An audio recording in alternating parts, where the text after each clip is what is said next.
जैसा कि आप लोग देख रहे हैं कि हम लोग हिंदी में संधि नामक टॉपिक का अध्ययन कर रहे हैं। तो संधि में हमारा 5 संधियाँ हो गई हैं, जिसमें से 2-4 और रह गया था, तो हमने सोचा कि लगे हाथ उसको भी हम लोग देख लिया जाए, ताकि कोई भी क्वेश्चन सीसेट में ना छूटे, हिंदी में खास करके। ठीक है, सीसेट में हिंदी का जो रोल होता है, 25 क्वेश्चन 2025 के एग्ज़ाम में यूपीपीसीएस के सीसेट में पूछा गया है हिंदी से। ठीक है, 25 क्वेश्चंस पूछे गए हैं। विश्वास ना हो तो आप लोग जाके क्वेश्चन पेपर देखिएगा। मैं पिछली क्लास में दिखा दी हूँ। पिछली क्लास में मैंने दिखाया 25 क्वेश्चंस यूपीपीसीएस में 2025 वाले एग्ज़ाम में पूछा गया था। और आइए दिखाते हैं कि हिंदी का क्या रोल है हमारे सीसेट को क्वालिफाई करने में। आइए देखते हैं। तो व्यंजन संधि या हल संधि। अब व्यंजन संधि या हल प्रत्याहार है, जो कि आपको माहेश्वर सूत्र में बताया गया है कि हल प्रत्याहार जो कि है व रट लड़ यमंग गणनम झबर। जैसे कि माहेश्वर सूत्र में आप लोग देखे होंगे, मैं बताई थी, आई उड़ रिल रिक ए ओंग ए औच है व रट लड़ यमंग गणनम झभय घट दस जब गढ़ दस झभय खप चटत चटतव कपय शख्स सर हल। ये 14 आपके माहेश्वर सूत्र हैं। तो हल के अंतर्गत कितने प्रत्याहार आते हैं, ये सब चीज़ें बता दिया गया है पिछले वीडियो में, पिछले क्लास में। आप लोग इसमें देखिए कि हल प्रत्याहार हल संधि या व्यंजन संधि। हल प्रत्याहार के अंतर्गत पूरा व्यंजन आ जाएगा। ठीक है, जैसे कि अच के अच प्रत्याहार के अंतर्गत आपका अच अ ई उ ऋ ऋक ए ओ च। तो पहले और दूसरे लाइन में आपका जो माहेश्वर सूत्र है पहला और दूसरा में अ से लेकर के च तक का जो भी है लेटर, उसमें पूरा आपका स्वर आएगा। ठीक है, स्वर। और हल प्रत्याहार जो है यहाँ पे हल संधि का, हल व्यंजन संधि को हल संधि भी कहते हैं। हल प्रत्याहार के अंतर्गत पूरे वर्ण आएंगे जो व्यंजन कहे जाते हैं। कहने का मूल मतलब यही है। आइए देखते हैं। जब व्यंजन के साथ किसी व्यंजन या किसी स्वर का मेल होता है तो उसे व्यंजन संधि कहते हैं, है ना। जैसे जब व्यंजन के साथ किसी व्यंजन या किसी स्वर का मेल होता है तो उसे व्यंजन संधि कहते हैं। जैसे सत हलंत के साथ है तो आधा त माना जाएगा हलंत के साथ, कोई भी व्यंजन हो। सत जमा चित, यहाँ पे भी हलंत है, बराबर सचित होता है। ठीक है, आप लोग ध्यान दीजिएगा। व्यंजन संधि है, पहचानेंगे कैसे? तो सत, ये देखिए व्यंजन है, चित व्यंजन है, बराबर सचित। ठीक है, और देखिए सचित जमा आनंद बराबर सच्चिदानंद, आपका व्यंजन संधि है। और व्यंजन संधि को ही हल संधि भी कहते हैं। ठीक है, हल एक प्रत्याहार है, तो उस हिसाब से आगे देखते हैं। स्वर संधि की भांति व्यंजन संधियां भी अनेक होती हैं। ठीक है, स्वर संधियों की भांति व्यंजन संधियां भी अनेक होती हैं, जो ज़्यादा जरूरी है। आइए उसके बारे में जान लेते हैं। और देखिए स्तुत्व संधि है, दूसरी संधि जो हमारी है। पहली तो व्यंजन या हल संधि हो गई, दूसरा हमारा स्तुत्व संधि या स्तोह, इसका सूत्र है स्तोह चुनाह चुह। ठीक है, स्तोह चुनाह चुह। हमारा स्तुत्व संधि का सूत्र है स्तोह चुनाह चुह। ठीक है, संस्कृत शब्द है, आप लोग इसको तोड़ के पढ़िएगा। संस्कृत कभी भी पढ़िए, डिवाइड करके पढ़िए, अच्छा शुद्ध शब्द निकलेगा। तो आइए देखते हैं। उच्चारण शुद्ध संस्कृत में तभी होता है जब आप लोग उस चीज़ को उच्चारण जब करते समय तोड़ के पढ़ेंगे। जब सकार मतलब श दंत श या त वर्ग मतलब त थ द ध न के बाद शकार तालव्य श की बात हो रही है, यहाँ दंत श की बात हो रही है, यहाँ तालव्य श की बात हो रही है, ध्यान दीजिएगा। या च वर्ग च छ ज झ य में से कोई वर्ण आवे, सकार दंत श के स्थान पर शकार तालव्य श तथा च वर्ग के स्थान पर च वर्ग हो जाता है। त के जगह पे च हो जाता है और दंत श के जगह पे तालव्य श हो जाता है। कहने का मतलब यही है, समझिए। अगर स्तुत्व संधि जो है, स्तुत्व संधि जिसका सूत्र है स्तोह चुनाश्चुह, उसके अंतर्गत दिया गया है कि अगर दंत श, जो छोटा सा आप बोलते हैं कि छोटा सा, बड़ा सा, मूर्धन्य श, तो उसे बोलते हैं दंत स बोल रहे हैं दंत स, तो दांत से जिह्वा मिल रही है। ये चीज़ें आपको वर्णमाला की क्लास में पढ़ाया जा चुका है, आप लोग देख लीजिएगा।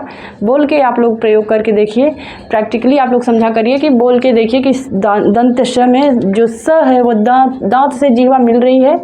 और उसी का यहाँ पे चर्चा किया गया है श्रुत्व संधि में कि जो दंत स है उसके स्थान पे तालव्य श हो जाएगा, जो कि तालु से मिलता है। तालव्य श, जिह्वा हमारी तालु से जाके मिलती है तो श होता है, जिसे हम तालव्य श कहते हैं। आप लोगों की भाषा में उसे बड़ा स कहा जाता है, जबकि ये रॉन्ग है।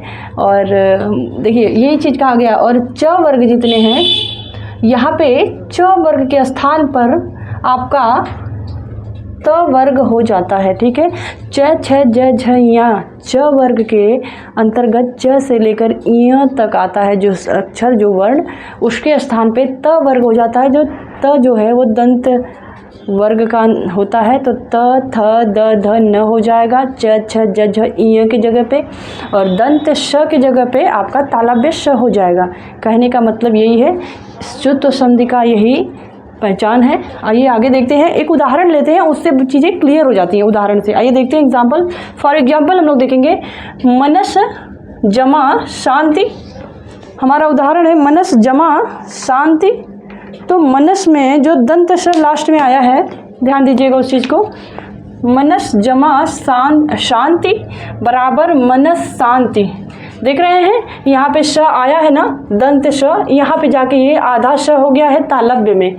ये स जो है आपका यहाँ से उठ के यहाँ पे आधा श में कन्वर्ट हुआ है, लेकिन आधा श में भी वो तालव्य श में कन्वर्ट हुआ है। पूरा स दंत वाला रहता तो वो पूरा तालव्य श में बनता, ठीक है। आइए देखते हैं श्रुत्व संधि का उदाहरण और ले रहे हैं हम लोग, और देखिए आप लोग कैसे परिवर्तन होता है। भगवत जमा चरित्र बराबर भगवत चरित्र। यहाँ पे साफ साफ लिखा गया है कि त वर्ग जो है वो च वर्ग में कन्वर्ट हो जाता है, च वर्ग जो है वो त वर्ग में कन्वर्ट होता है। यहाँ पे वही चीज़ दिखाया गया है श्रुत्व संधि में आपका दिखाया गया है कि भगवत, यहाँ त वर्ग है ना, त वर्ग है, और यहाँ पे च वर्ग में परिवर्तित हो रहा है।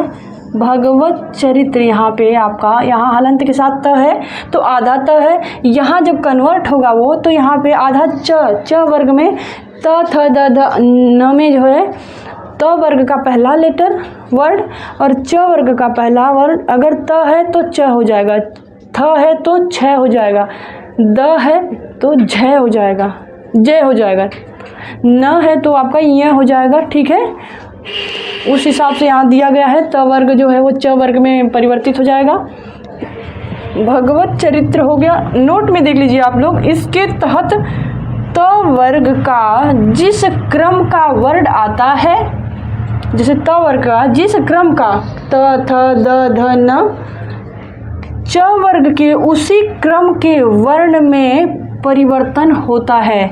अगर आपको दिखाई दे रहा होगा तो मैं बता सकती हूँ यहाँ पे, जैसे कि आपका हो गया विद्वान जय बराबर विद्वान हलंत के साथ है ना, जमा जय बराबर विद्वान जय, न में कन्वर्ट हो गया है आपका, ठीक है। आइए देखते हैं, जैसे कि मान लीजिए कि त वर्ग बोला जा रहा है ऊपर, त वर्ग के अंतर्गत जितने भी वर्ण आएंगे, जैसे त, थ, द, ध, न, और यहाँ च वर्ग, मान के चलिए कि त वर्ग, च वर्ग जो है त वर्ग में कन्वर्ट हो जाएगा, त वर्ग जो है च वर्ग में कन्वर्ट हो जाएगा। च, छ, ज, झ, ञ, तो ये इसमें कन्वर्ट होगा, ये इसकी जगह पे ये हो जाएगा, द की जगह पे ज हो जाएगा, थ की जगह पे छ हो जाएगा, त की जगह पे छ हो जाएगा।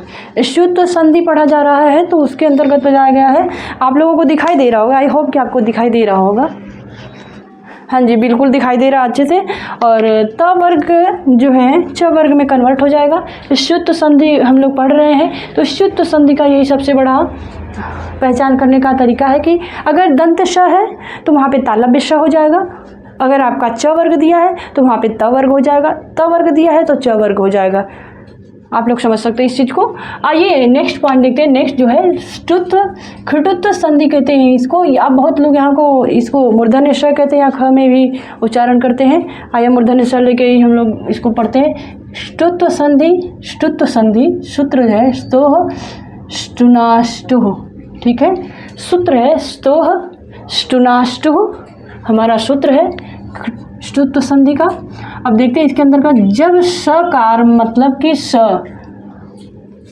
ऋकार अकार सकार है ना, सकार में दंत श में या त वर्ग त थ द ध न त वर्ग के अंतर्गत ये पूरा आ जाएगा के बाद दंत श या त वर्ग के बाद सकार मूर्धन्य श जो होता है मूर्धन्य श या ट वर्ग ट ठ ड ढ ड़ में से कोई वर्ड आवे तो सकार के स्थान पर मूर्धन्य श वाला सकार तथा त वर्ग के स्थान पर ट वर्ग हो जाता है। जैसे हम बता रहे हैं आपको कि जैसे यहाँ पे दिया है सकार मीन्स स के स्थान पर आपका यहाँ हो जाएगा श वर्ग प्लस त वर्ग के स्थान पर आपका सकार यहाँ पे के बाद सकार या ये मूर्धन्य श या ट वर्ग में से कोई वर्ण आवे सकार के स्थान पर सकार तथा टकार के ट वर्ग के स्थान पर ट वर्ग हो जाता है। कहने का मतलब यही है, इसमें ये कह रहा है ये लाइन में जब सकार या त वर्ग के बाद, कहने का मतलब है आप लोग साधारण सी भाषा में समझिए, बहुत ज़्यादा किताबी ज्ञान नहीं लेना है। ये कह रहा है कि स या त थ द ध न के स्थान पे के बाद मूर्धन्य श या ट वर्ग में से कोई वर्ण आवे, जिसे मूर्धन्य श या ट ठ ड ढ अड़ा आवे, ठीक है, आवे तो सकार के स्थान पर श, तो यही कह रहा है कि इसके स्थान पे ये मूर्धन्य श हो जाएगा, ये इसमें कन्वर्ट हो जाएगा। त जो है ट में कन्वर्ट हो जाएगा, थ जो है ठ में, द जो है ढ में, ध जो है ढ में, न जो है ड़ में कन्वर्ट हो जाएगा। कहने का साफ साफ सिद्धांत यही है इसका कि अगर ष्टुत्व संधि में है, ष्टुत्व संधि में का सूत्र है स्तो ष्टुनाष्टु, तो उसके अंतर्गत ये है कि अगर दंत श आया है तो मूर्धन्य श बन जाएगा आपका। अगर त थ द ध न आया है इसी को त वर्ग कर देंगे तो ट ठ ड ढ ड़ हो जाएगा, ट वर्ग हो जाएगा। सिंपल सी बात है कि दंत श के स्थान पे मूर्धन्य श हो जाएगा।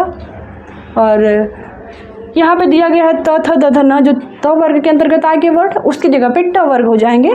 त को ट में कन्वर्ट करेंगे, थ को आप ठ में कन्वर्ट करेंगे, द को आप ड में कर देंगे और ध को आप ढ में कर देंगे, न को आप ड़ में कर देंगे कन्वर्ट, ठीक है, चेंज हो जाएगा। आइए उदाहरण लेते हैं, उदाहरण से शायद चीज़ें ज़्यादा अच्छे से आसानी से समझ में आ जाए। हमारा उदाहरण है, देखिए फॉर एग्जाम्पल पेश दंत श हलंत के साथ है तो आधा है श। इस चीज़ का विशेष ध्यान रहे, जब हलंत लग जाता है कोई भी वर्ण में तो वो आधा कहा जाता है व्यंजन। तो पेश जमा टा, ये टा है बराबर पेस्टा। देखिए ये जो श है आपका दंत श, ये यहाँ पे कन्वर्ट होके ये हलन के साथ आधा श है तो यहाँ पे भी आया है तो मूर्धन्य श में ये कन्वर्ट हुआ है आधा श के साथ। वैसे ही दूसरा उदाहरण लेते हैं तो आपको अच्छे से समझ में आ जाएगा। दूसरा उदाहरण सत है, ये त में हलंत है, इट मीन्स त हमारा आधा है, अभी पूरा त नहीं है, अगर हलंत हट जाएगा तो पूरा त हो जाएगा, ठीक है। तो सत जमा टीका, सत जमा टीका, सॉरी बैकग्राउंड की वॉइस जो आ रही है उसके लिए सॉरी, लेकिन क्या ही कर सकते हैं, गली के लोग क्या बताऊँ मैं, ये जो टाइम है ना उस टाइम ज़्यादा ही शोर होता है गली में कॉलोनी में। तो टीका सत जमा टीका बराबर सटीका। ये देखिए त जो है ट में कन्वर्ट हुआ है ना, आधा त हलंत के साथ है तो आधा त है, अब ये आपका कन्वर्ट हुआ है यहाँ पे ट में, आधा ट में। कहने का मतलब मैं समझाना यही चाह रही कि जहाँ पे दंत स आया है छोटा वाला स, वहाँ पे आपका कन्वर्ट होगा, अगर कन्वर्जन होगा उस स का, दंत स का, तो मूर्धन्य स हो जाएगा। और त थ द ध न, त वर्ग के अंतर्गत आने वाले जो त थ द ध न है वहाँ पे उसका कन्वर्ट हो करके उसका कन्वर्जन होगा, तो त थ द ध का कन्वर्ट होके ट ठ ड ढ मतलब ट वर्ग बन जाएगा। ठीक है, कहने का मतलब वही है, डजेंट मैटर कि वो आधा आ रहा है वर्ण या पूरा आ रहा है। अगर आधा त आ रहा है तो बराबर जाएगा उधर शब्द में, पूरा पूरा बनेगा तो आधा ट बनेगा। इधर अगर थ आ रहा है आधा, तो आधा थ उधर जाएगा कन्वर्ट होके, तो पूरा आधा थ जो है वो आधा ठ में बदलेगा। यही करने का मतलब है। नेक्स्ट हम लोग देखते हैं उदाहरण, सारी चीज़ें और क्लियर हो जाएगा। बृहत है जो त है वो हलंत के साथ है, तो बृहत जो है त में हलंत है तो आधा त है अभी तक। जमा टीका, बृहत जमा टीका बराबर बृहत्टिका। देखिए ये त वर्ग का त आया है और यहीं पे आप लोग देखिए यहाँ पे ट वर्ग का ट आधा हो गया है, तभी बना है आपका, यहाँ से कन्वर्ट होके यहाँ ट बन गया है त। ठीक है, नोट में देखते हैं, इस संधि के तहत त वर्ग के जिस क्रम का वर्ण होगा ट वर्ग में उसी क्रम के वर्ण में परिवर्तन होगा।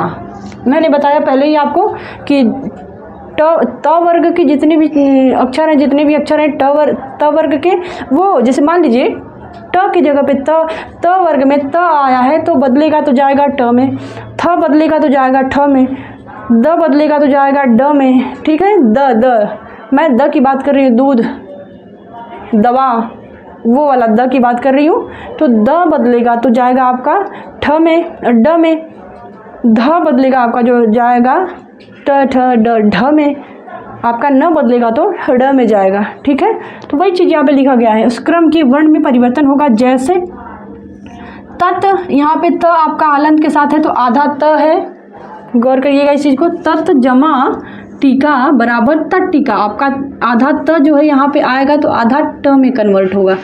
ये हमारा स्तुत्व संधि का पहचान करने का हमने परिभाषा बताया है। परिभाषा आप लोग अपने से भी लिख सकते हैं, मैंने पूरा इतना डिटेल में बता दिया चीज़ें, और उम्मीद यही करूँगी, थोड़ा सा तो एक्सपेक्टेशन रहेगा मेरा कि मैं एक्सपेक्ट कर सकती हूँ कि आप लोगों को चीज़ें समझ में आ जाए और आप भूले ना, कोई एक्सक्यूजेज ना रह जाए हिंदी के लिए क्वेश्चन सॉल्व करने में। तो एक्सपेक्टेशन जो मेरी है वो गलत नहीं है, क्योंकि मैं चीज़ों को इतना बारीकी से समझा भी रही हूँ, बता रही हूँ। आइए आगे चलते हैं। जश्त्व संधि, जश्त्व बोलते हैं, जश्त्व संधि कह सकते हैं, प्रोनाउंसिएशन अपना अपना देख लीजिए। जश्त्व संधि होता है क्योंकि आधा सा है, जश्त्व संधि। सूत्र है हमारा झलाम जशो अंते, यहाँ पे जो ये एस के आकार में बनी है चीज़ें, ये जो यश है इसका उच्चारण हमेशा इसको हम अ कहते हैं। ठीक है, इसे अ से उच्चारित करते हैं, इसका उच्चारण अ में होता है। जैसे कि अभी मैं यहाँ पढ़ूंगी, झलाम जशो अंते एवं झलाम जश झसी।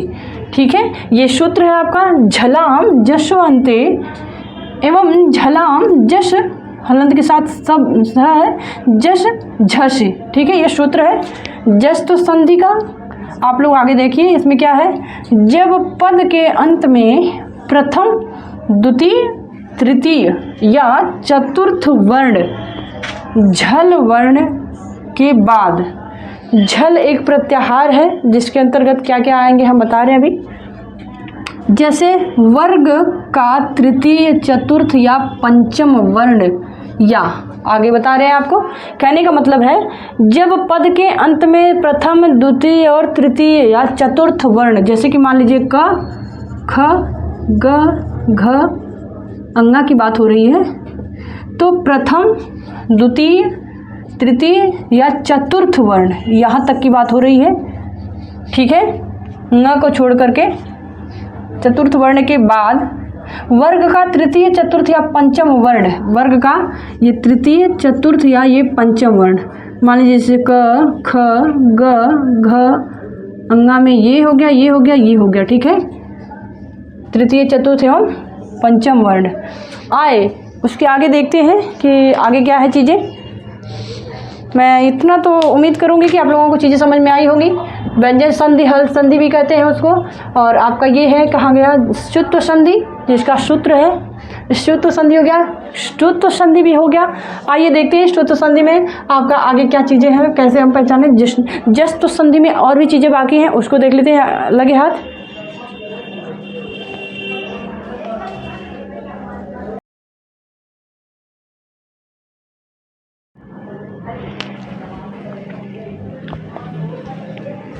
आइए जस्ट संधि में आगे का टॉपिक देखते हैं हम लोग। जैसे दूसरे में है य र ल व ह में से कोई वर्ड आवे अथवा, तीसरा पॉइंट में है कोई स्वर आवे। ठीक है, कोई वर्ड आवे अथवा कोई स्वर आवे तो पहले आने वाले वर्ण के स्थान पर उसी वर्ग का तृतीय वर्ण जैसे कि च छ ज, जैसे मान लीजिए च छ ज झ, य में आपका तृतीय वर्ण बोला गया ना, यहाँ पे उसी वर्ग का तृतीय वर्ण, ये तृतीय वर्ण हो जाता है ना। जैसे क में देखते हैं उदाहरण के तौर पे, वाक जमा ईश बराबर वागीश। अब ये क है ना, तो क ख ग घ ये अंग है आपका। तो तृतीय वर्ग 1 2 तृतीय वर्ग की बात हो रही है, तो क का तीसरे वर्ग में चेंज हो जाता है, क हमारा कन्वर्ट हो जाएगा ग में। ठीक है, तो ये क जो है वो ग में कन्वर्ट हो जाएगा।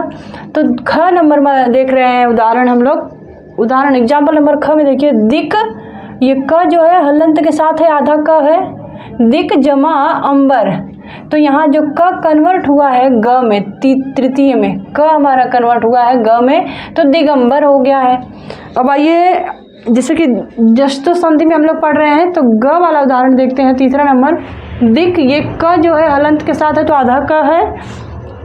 जमा अंतर, दिक जमा अंतर बराबर दिगंबर। यहाँ क की जगह पे देखिए ग हो गया है, यहाँ क है तो यहाँ पे आइए देखिए ग हो गया है। जस्ट संधि में ये उदाहरण रह गया था, कुछ नियम। आइए आगे देखते हैं। आगे क्या है, लट संधि होता है, इसे भी जान लेते हैं लगे हाथ। क्या पता क्वेश्चन पूछा जाता है, ये पीसीएस में सीसेट में आपका पूछा गया क्वेश्चन से, मैं दिखा सकती हूँ क्वेश्चन पेपर में। तो लट संधि है, सूत्र है तोरली। ठीक है, त जमा उरली, तोरली।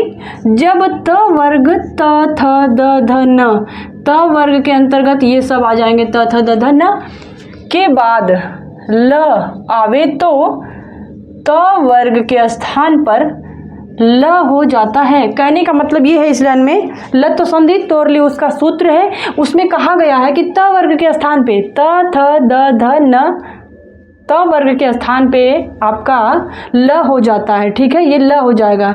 मैं उदाहरण लेके समझाऊंगी। आइए देखते हैं। जैसे कहा गया है, इसमें आपको दिखाई दे रहा होगा, त थ द ध न के जगह पे आपका ल हो जाएगा। ठीक है, तोरली जो सूत्र है लत संधि में। तो आइए देखते हैं। उदाहरण हमारा है पहला, उत है, जो ये त है आपका हलंत के साथ है, त उत जमा लेख बराबर उल्लेख। ये आपका त जो है यहाँ आधा त है, तो यहाँ आधा ल में कन्वर्ट हो गया है। आप लोग ध्यान दीजिएगा इस चीज़ को, उल्लेख हो गया। यहाँ आधा त है, उत तत में आधा त आया है, तो आधा त आपका कन्वर्ट हो गया है आधा ल में, यहाँ पे तत जमा लीन बराबर तल्लीन। समझ में आ रहा होगा। और दूसरा हमारा उदाहरण है, उत, यहाँ त जो है आधा है हलंत के साथ, इसलिए आधा त माना जाएगा। उत जमा लास बराबर उल्लास, यहाँ पे आपका आधा ल में कन्वर्ट हुआ है आधा त। उम्मीद करती हूँ कि आप लोगों को समझ में आ रही होंगी चीज़ें। यहाँ पे उत है तो यहाँ आधा त है, जमा लंघन, तो उल्लंघन यहाँ पे आधा ल में कन्वर्ट हो गया है आधा त आपका। समझ पा रहे होंगे आप लोग। आइए नेक्स्ट चलते हैं। विसर्ग संधि रह गई थी, तो लगे हाथ विसर्ग संधि को भी जान लेते हैं, क्योंकि विसर्ग संधि भी बहुत ज़्यादा ही इंपॉर्टेंट है। देखिए यहाँ पे जो भी चीज़ें पढ़ाई जा रही हैं वो सीसेट में, यूपीएससी हो या फिर कोई भी एग्ज़ाम हो, उसमें ये क्वेश्चंस एकदम चलन में है, यूँ कह लीजिए ट्रेंड में है, ये क्वेश्चन हमेशा पूछे जाते हैं। ठीक है, तो कोई भी टॉपिक ऐसी छुट्टी नहीं है यहाँ पे जो कि जिससे क्वेश्चन बना हो और हमने न पढ़ाया हो। तो आइए विसर्ग संधि के बारे में देख लेते हैं। विसर्ग का जो सिंबल होता है ऐसे होता है, इसका संबोधन जो होता है वो ह में होता है। आइए देखते हैं, विसर्ग के साथ स्वर या व्यंजन के मेल से हुई संधि को विसर्ग संधि कहते हैं। कहने का मतलब है विसर्ग के साथ स्वर या व्यंजन जो आते हैं वह विसर्ग संधि होते हैं। आइए देखते हैं, कोई भी स्वर व्यंजन हो अगर विसर्ग के साथ लग रहा है तो वो व्यंजन संधि विसर्ग संधि ही होगा। जैसे उदाहरण लेके समझते हैं। उदाहरण नंबर पहला है मनः। ये जो विसर्ग का सिंबल लगा है इसका उच्चारण ह में होता है, जैसा कि आप लोगों को पता भी होगा। मनः जमा योग बराबर मनोयोग।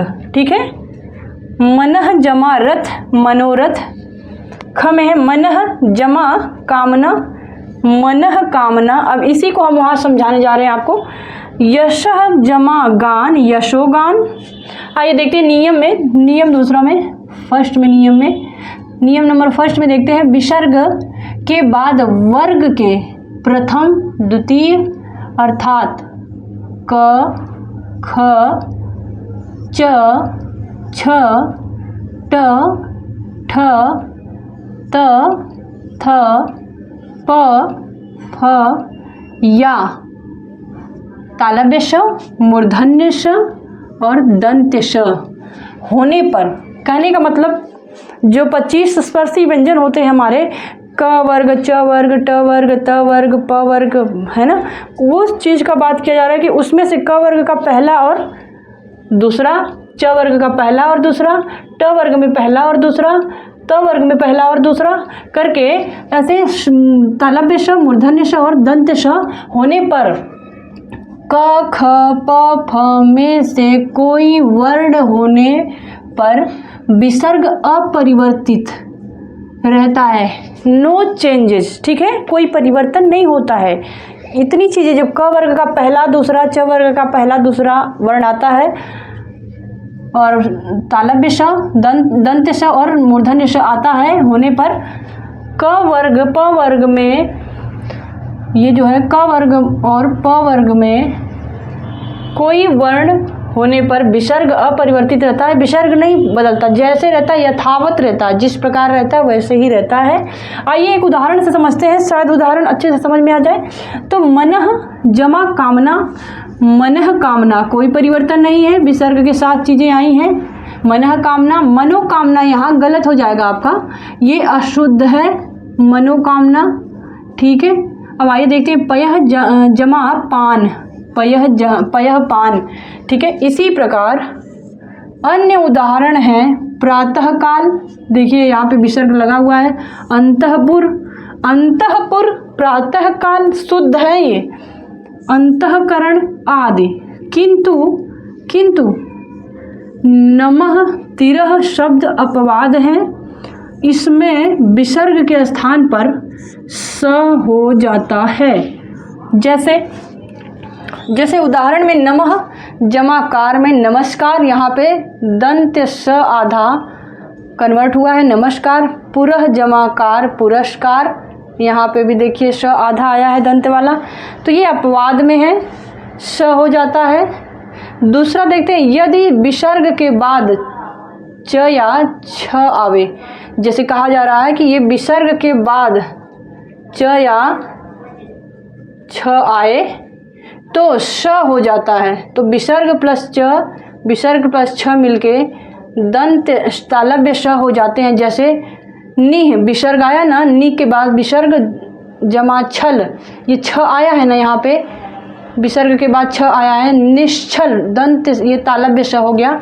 यहाँ पे विसर्ग आया है ना, दुह जमा चरित्र में आपका ये च आया है ना, तो ये च आया है तो यहाँ पे आपका तालव्य श हो गया है दुश्चल। ये च और छ विसर्ग के बाद आए तो आपका तालव्य श हो जाता है।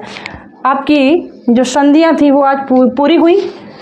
अब प्रैक्टिस सेशन रह गया है, मिलते हैं प्रैक्टिस सेशन में, और आप लोग इस चीज़ को बारीकी से पढ़िएगा। इसमें कोई कमी नहीं करिएगा, कोई शॉर्टकट नहीं इसमें अपनाइएगा, किसी चीज़ का शॉर्टकट नहीं होता है। आपको इतना कम में खुद ही इतना सारी चीज़ें पढ़ाई गई हैं कि कोई भी चीज़ स्किप करने वाली नहीं है। इसमें वन पॉइंट टू पॉइंट जो है, आप लोग को अगर ज़्यादा अच्छे से पढ़ना है इस चीज़ को तो आप लोग स्पीड बढ़ा लीजिएगा, 1.25 या फिर 1.24 ऐसे समथिंग में करके आप लोग इसको एक बार देख लीजिएगा, क्लियर हो जाएंगी चीज़ें। और मिलते हैं प्रैक्टिस सेशन में, तब तक के लिए धन्यवाद।